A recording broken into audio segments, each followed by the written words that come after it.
Hi అండి, hello, welcome to our channel Srikshi tips and vlogs. అందరూ ఎలా ఉన్నారండి? నేను చాలా బాగున్నాను. మీరు అందరూ ఎలా ఉన్నారో నా కామెంట్ సెక్షన్లో తెలియచేయండి.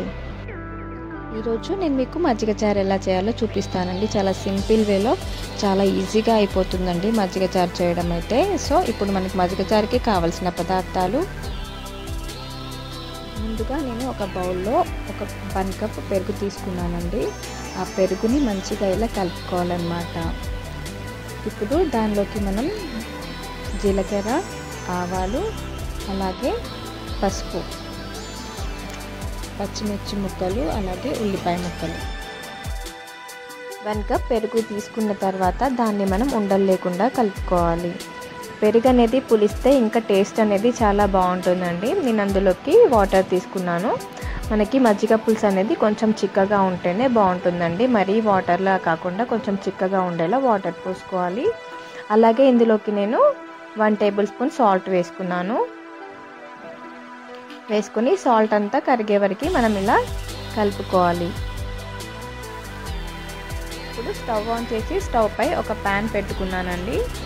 ఇందులోకి నేను 2 టేబుల్ స్పూన్స్ ఆయిల్ని తీసుకున్నాను. ఆయిల్ అనేది కాస్త హీట్ అవ్వగానే దాంట్లో మనం పోపు వేసుకోవాలన్నమాట. ముందుగా ఇందులోకి నేను 1 టేబుల్ స్పూన్ జీలకర్ర వేసుకున్నానండి. జీలకర్ర వేసుకున్న తర్వాత అలానే ఆవాలు కూడా వేసుకున్నాను 1 టేబుల్ స్పూన్. 2 ఎండుమిర్చిలని వేసుకోవాలి. వేసుకొని ఒకసారి కలుపుకోవాలండి. ఆయిల్ అనేది మంచిగా హీట్ అయిపోయింది కదా అండి, మనకి పోపు కూడా మంచిగా వేగుతుందన్నమాట. ఇందులో నేను ఒక 4 పచ్చిమిర్చిలని తీసుకున్నాను. అలాగే ఎల్లిపాయలని కచ్చాపచ్చాగా దంచి వేసుకున్నానండి. నార్మల్గా ఎల్లిపాయ పేస్ట్ కాకుండా కచ్చాపచ్చాగా దంచి వేసుకోవాలి. ఇందులో నేను జస్ట్ హాఫ్ టీ స్పూన్ వచ్చేసి పసుపు వేసుకొని కలుపుకున్నాను. చూసారు కదా అండి, మనకి పోపు అనేది వేగుతుంది కదా. ఇంతలోపు నేను ఆనియన్స్ని ఇందులో కలుపుకుంటున్నానండి. మనకి సన్నగా తరిగిన ఆనియన్స్ని ఈ మజ్జిగలో వేసి కలుపుకోవాలి. పోపు కూడా రెడీ అయిపోయిందండి. ఆ పోపుని మజ్జిగలో వేసి ఒకసారి కలుపుకోవాలి.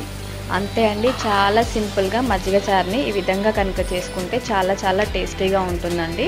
మనకి పోపు కూడా మంచిగా ఇలా ఈ విధంగా అయితే కనుక చాలా టేస్టీగా ఉంటుంది. మీరు కూడా మీ ఇంట్లో ట్రై చేసి ఎలా ఉందో నా కామెంట్ సెక్షన్లో చెప్పడం మాత్రం మర్చిపోకండి. ఈ వీడియో మీకు నచ్చింది అనుకుంటున్నాను. నచ్చితే కనుక ప్లీజ్ నా ఛానల్ని లైక్ చేయండి, షేర్ చేయండి, సబ్స్క్రైబ్ చేయండి. అలానే పక్కనే ఉన్న బెల్ ఐకాన్ని మాత్రం క్లిక్ చేయడం మర్చిపోకండి. బెల్ ఐకాన్ని క్లిక్ చేయడం ద్వారా నేను ఏ కొత్త వీడియో పెట్టినా కూడా అది మీ మొబైల్కి నోటిఫికేషన్ వస్తుందన్నమాట. ఓకే ఫ్రెండ్స్, మళ్ళీ మరొక కొత్త వీడియోతో మీ ముందుకు వస్తాను. అంతవరకు టేక్ కేర్, బై బాయ్.